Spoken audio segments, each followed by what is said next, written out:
Skee-ball librarian says, "No more white people." To which Austin replies, "This thread is racist. Thank you, Spider-Man. You might be right." He follows up the meme with a tweet, "Not an opinion when calling for an end to white people by stating, 'No more white people.' Godspeed with your efforts, but it will never happen." Well, it's a long way off in America, isn't it? But I wouldn't be so confident to use the word never. Whites are projected to become a minority in the US by 2050. And once that happens, once the scale has tipped, that trend will quite likely accelerate. If we're talking worldwide, some studies predict that whites will be less than 10% by 2060. Yes, single digits. And I'm not helping. I impregnated an Asian girl. Well, you would though, wouldn't you? I did. To recap, this is where Yusuf Idaif replied, "No, it is an opinion. All white opinions on race are irrelevant because whiteness invented racism to put itself at the top. You have no facts, just white opinions that don't matter. Only white people can oppress other white people. If white is oppressed, it's self-inflicted. Fuck you, whitey." I added that last bit, but it's funny how smoothly it fits in with the rest of the tweet, isn't it? I've already responded to that tweet in this video, so I won't do it again. But let's see how other people reacted to it. Austin says, "White people created racism? Funny, I thought the Union, mostly white people, defeated slavery. Slavery is still practiced in Africa." And he's right. And being English, I would also add that decades earlier, it was the British Empire who were the first to abolish slavery over 200 years ago, a trend which some have still yet to catch up with. Alf Benny also added, "It's hilarious when people who cite no facts claim others have no facts. Lots of claims, no citations." Indeed, you hit the nail on the head there, Alf. I Am the Robin Only replied, "I thought evolution created race, but I guess the guy who discovered evolution was white, so who's to say what's right?" Oh my, that's a very confused tweet. Evolution didn't create race, and Darwin didn't have any ulterior motive when he made what is arguably the greatest scientific discovery of all time. In fact, if anything, the beauty of the findings of evolution by natural selection is that it showed for the first time that we are all related and share a common ancestor. And if you mean the actual word race, well, that existed a good couple of centuries before Darwin came along in any case. You can even find it in Shakespeare. Guveder Ibn Simia, Guveder Ibn Simia tweets, "Biological races do not exist in Homo sapiens, as in, they are not there." You could have fooled me, because there's not neat clustering in the genomic space, nor enough variation between these groups. But sure, keep talking of evolution. Go on, you must be an expert. "All humans are exactly the same. There's no difference. I can't see race. What does it even mean?" Backed up with some bad science. There is plenty of variation between those groups. In the animal kingdom, when a taxonomist discovers a new type of bird with the tiniest little fleck of a different colour on the back of its neck, it's a new subspecies! Suddenly the rules go out the window when it comes to humans. This sort of moral grandstanding over the definition of words makes me chuckle. It's not a moral issue, it's a factual one. Accepting whether there are significant measurable differences between someone from China and someone from Central Africa has nothing to do with morality. If anything, I would argue that being dishonest and holding to the lie that they are the same shows less integrity and moral fortitude than acknowledging the differences. So saying biological differences between the races do not exist is simply muddying the waters and poisoning the well. Scientists prefer not to use the biological term subspecies when talking about humans for pretty obvious reasons. Madame Marguerite replies to him, "My heart may be melted just a bit." Oh, so it actually worked on her. She's gullible enough to fall for it. And she's French too, judging by the name and the armpit hair. Or is that a glove? I haven't got my glasses on. Then again, I don't wear glasses, so that's probably why. Perhaps I should. Ibn Simi's replied, he's thinking, "I'm in there with that French bird. I'll ignore the armpit hair. Or is that a glove? It is. Awesome. What shall I say? I know, I'll write." And this is what is written. "Don't panic. Call a doctor. Those things should not melt." Well, you silver-tongued old devil, you! Watch out! Those moves are gonna hurt somebody! Next we have Jessica Hathaway, aka Call Me Jess 11. That's a bit weird. Jess 11 has more syllables in it than Jessica. But okay, what does she have to say? "Bruh, you know in Africa, if a man is married to a white woman, his status automatically goes down and he becomes a disgrace. Racism wasn't started by one race." Is that true? It does sound plausible. The last part is certainly true. Racism wasn't started by one race, it's existed since before they coined the term. Liz replies, "You know this is not true, right?" Jessica, "I wasn't speaking of the whole continent, so I should have cleared that up. But in a lot of places there, that's the norm. Maybe not in South Africa, but in most other places, yes." Sunny, aka Gnarly Orange, chipping in here. "Well, that instance was from the apartheid, which was whites not wanting white mixing, so it was white people again." Frowny face. "Oh, it's the old, how many degrees of separation between a random statement and bringing it back to fuck white people? It's one, apparently. Like, I'll take your story of a non-white person being racist, and I'll raise you a, it's still white people's fault. And by the way, did I mention how racist white people are? Yada yada yada." So Jessica Hathaway has promptly provided us with some evidence of her claim with this snippet from an article on South Africa from the BBC. I'll just read the highlighted part. "My peers from Soweto were equally opposed. One of my childhood friends, Muzi, repeatedly told me he would never date someone who was not a Zulu, let alone a person who was not black." Yeah, I mean, that's anecdotal, but it shows that she didn't pluck it completely out of her arse. And as I mentioned earlier, in-group out-group preferences are well demonstrated in nature, so it stands to reason that a member of a tribe in Africa is likely to show in-group preference for others of their own tribe. And that behaviour is exhibited in countries around the world. What's controversial about that? That's life.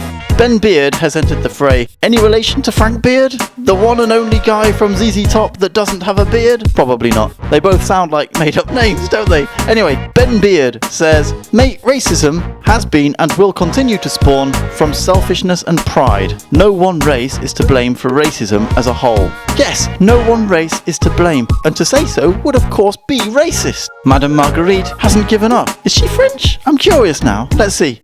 No, she's from LA, of course. It's a fetish name, hence the long gloves. Animal play? Are you a furry? Oh, please tell me you're a furry. Not because I am, it would be funny. It looks like you might be. Or perhaps you're just cashing in on the furry trend? Why not?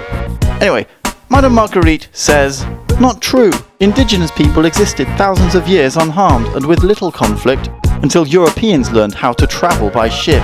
I think you mean indigenous people existed for thousands of years in a perpetual state of conflict. Surely that's what you meant to say. You've accidentally said the complete opposite of what's reality. Just look at the fossil record, which shows abundant evidence that violence occurred across all of humanity, way into prehistory, as far back as is possible to see, going hundreds of thousands of years back, and the archaeological evidence is backed up by ancient art that also depicts the kind of violence that one would expect in a stateless society.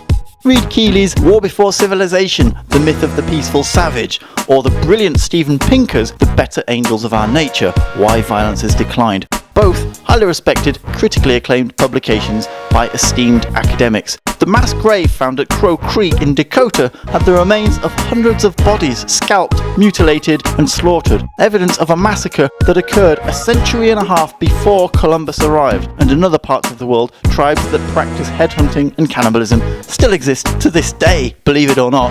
What prattling drivel you are talking when you say indigenous people had little conflict. What a ludicrous claim. No expert I have ever heard has ever said anything to back that up. She continues to write, "No indigenous land has been the same since, but almost all European countries are the same as they always were, in terms of culture and geography." More blathering piffle. Demographically, Europe has changed massively over the past century, in particular since the invention of cheap and easy transport, and those changes are accelerating of late, and some of the most prominent countries are some of the most significantly affected. For example, in the UK, white British are now a minority in their capital city, which also now has a Muslim mayor. Germany and Sweden have seen political and social upheaval since the migrant crisis, as millions of migrants flood into Europe from various third world countries. And France is also teetering on the edge of chaos, with Paris being in a seemingly endless state of red alert for the past couple of years, with military soldiers walking around the streets to bolster security becoming a normal sight for its citizens. Culturally, Europe is undergoing a massive transformation right now. How can you not know this? Mikhail Akins says, "Lol, you feel like arguing today. You snapping on people and it's making my morning. Keep doing you." And then some hands up in the air, doing something which, I don't know what that means. I guess I'm not very emoji savvy, and I can live with that. Madame Margarita replies, I can't say I feel like arguing, I just have a hard time ignoring this kind of thing. You feel me? Word. What kind of thing? The guy that said no one is to blame for racism as a whole? What a heinous villain. Thank goodness you came along to tell him it's white Europeans to blame for everything. Ben Beard's back. The return of the beard. I don't even know if you have a beard. Imagine how frustrating it would be if you just don't look good with a beard while having the name Beard. I can empathise because I also don't look good with a beard, I imagine. I can't actually grow one, so it's difficult to tell. Ben Beard says, racism existed in biblical times.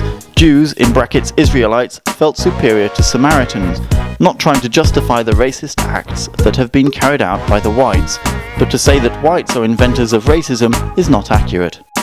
Like I say, you can go back as far as you want, in whichever corner of the world you want to, it's there. Why people are obsessed with saying that whites are more racist than other races, often it's white people saying it, and it's simply not true. Sfar Delacque says, deny, deny, deny, white people proverb. Don't you mean Wypipo? Missed opportunity there, mate. Get with the lingo. Sonny, aka Gnarly Orange, says, I hope you know not all white people are bad. Some stand for movements and really do try to understand racism. Some don't know it's a system. It's not a system. I really care about these issues. Would you want to talk to try to see my facts and know white people can care?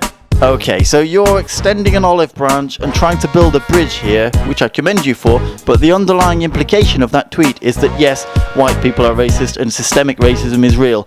Would you like to discuss it with me? I'm one of the good white people who, although admittedly rare, do exist.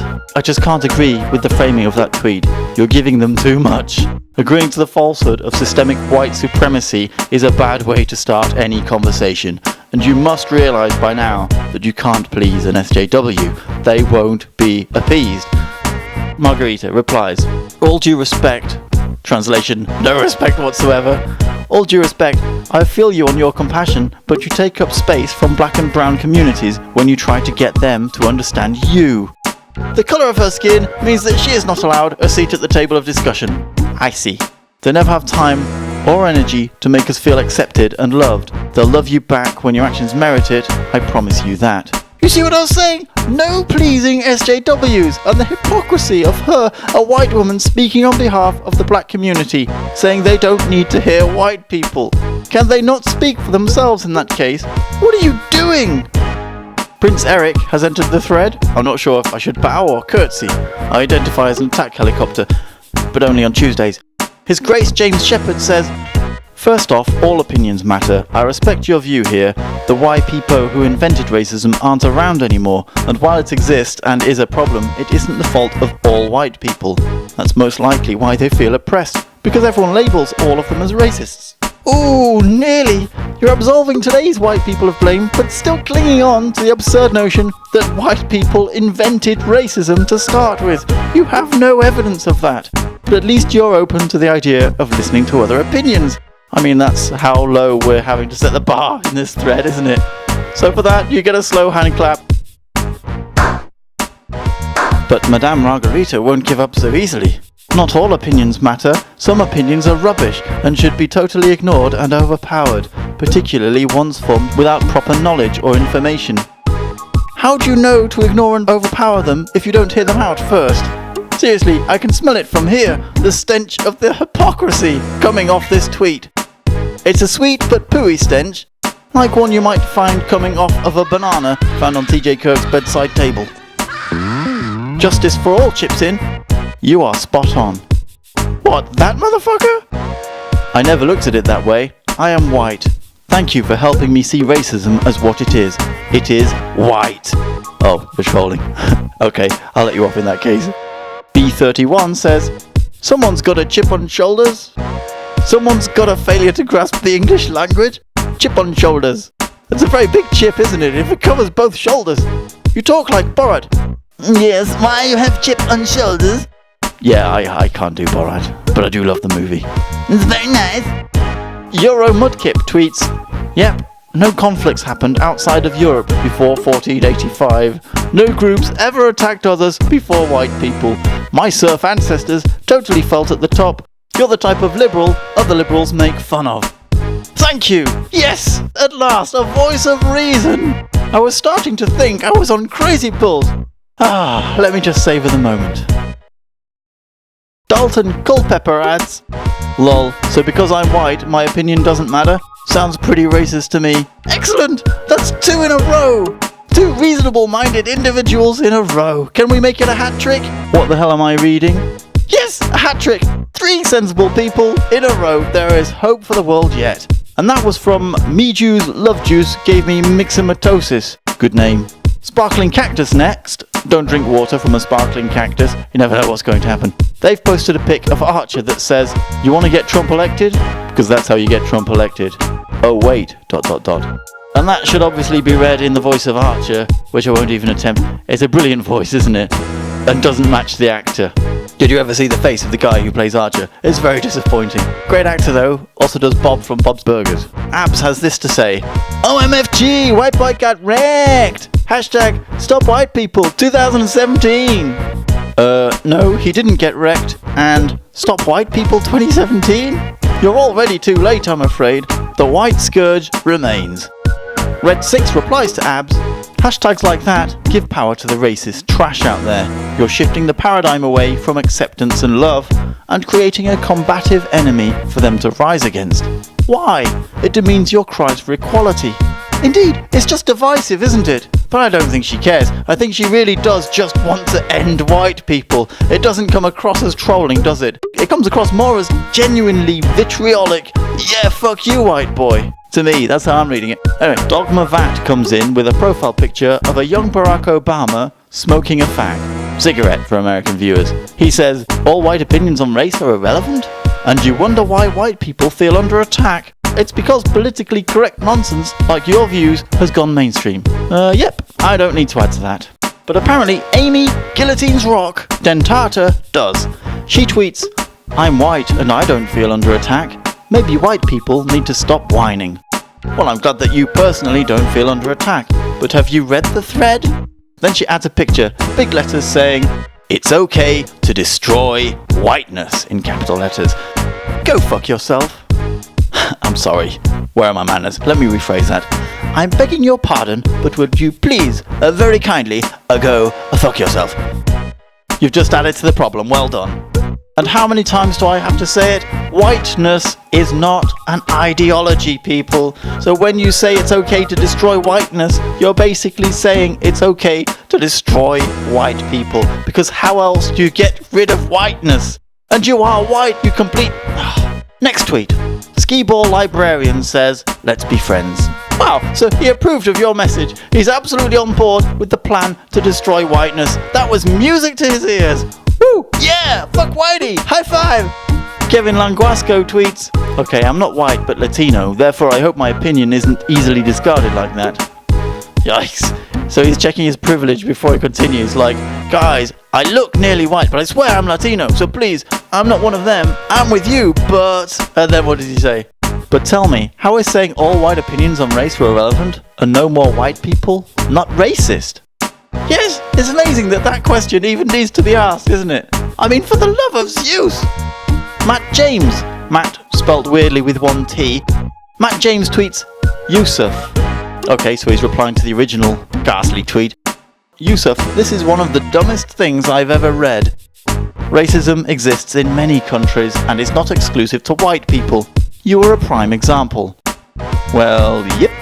Can't argue with that, really. Timmy tweets, white people really need to shut the fuck up and listen. Always feeling the need to be defensive is so tiring. Just listen without so much fucking fragility. So Timmy has bought into the white fragility narrative, hook, line and sinker. I covered the term white fragility in late 2016. It's a term coined by a professional social justice warrior, the narrative of which is basically that all white people support white supremacy, whether they realise it or not. And if you're a white person who in any way doubts that and objects to being called inherently racist, then you are just expressing white fragility, apparently. I declare that anyone who uses the term white fragility, odds are they're most likely a bigoteer. And this tweet, seriously, quote, just shut the fuck up and listen while we tell you that white opinions don't matter. Jeez. Racial Sensibility responds to that, and with a name like Racial Sensibility, aka the Cannibal Guy, okay, I give up trying to understand Twitter names, he says, "We do listen, just disagree with what is being said. We have every right to reject a false accusation, like when a racist gets up and says that all members of a certain race are racist by default." Cannibal Guy is indeed as sensible as his name. No, more sensible. His name isn't very sensible at all, it's downright peculiar, but what he just said, that was sensible. Good, we cleared that up. What does it got here? The other tweets are blocked and it says, we have the option to show additional replies, including those that may contain offensive content. Ooh, how exciting! That sounds juicy, doesn't it? Yes, Twitter, you don't need to protect me. I'm a big boy. I think I can handle it. In fact, I can't wait to see what I'm being shielded from. DCN Revan tweets, "Are you a moron? Racism was here before white people, you dumb inbred." Damien Repton tweets, "Congratulations, you are the biggest moron I've met this year." Is that it? Twitter is protecting me from the word moron. Well, that's a bit disappointing, isn't it? I was expecting to see some really colourful language here. I thought I might learn a new racial epithet. Something evil but clever that would take me to dark places, make me laugh in that guilty way that makes me question my own humanity. But no, moron is the shallowness of the depths of depravity, apparently. The best we're going to get. Oh, and inbred. Oh wait, there's more. Ethan Townsend tweets, "All white opinions on race are irrelevant." That's racist. It is racist, but right now I'm more concerned with why Twitter thought my fragile little brain needed protecting from that innocuous tweet. I mean, that was nothing. Tenensantity tweets, "Imagine being this retarded." Oh, come on, Twitter, you're really letting me down here. Retarded and moron are playground insults. In fact, playground insults were worse. These are the kind of insults kids would use in front of the teacher and not even get told off for it. Okay, now let's try to get an answer from someone who's not a complete retard. James Gagnon tweets, "That's the dumbest thing I've read. When the Egyptians enslaved Jews." What was that about, you fucking idiot? Are you thinking what I'm thinking? Has Twitter protected me from seeing the word Jew? It's not likely to be the word idiot, and the F word doesn't get censored. Ironically, I just censored it myself then, didn't I? I think the bots have automatically picked up on the word Jew, and the alarms have gone off, even though it's not actually used in that way. What? You can't say that? What? Jew? You said it again! Wash your mouth out with soap and water, you scoundrel! Tony Peppy, and this is going to be the last tweet, so make it good, Tony. Yes, it's possible to be racist against whites. Look up the dictionary definition of racism. Sweetie, you're the one that doesn't have the facts. It's ridiculous how much of these race-baiting arseholes believe they have the moral high ground. Yes, that'll do. I am well and truly spent. Please like, share, and I implore you, pretty please subscribe to my channel and let hilarity prevail. It's like being waterboarded with awesomeness. I've been Perskeptive. Take it easy.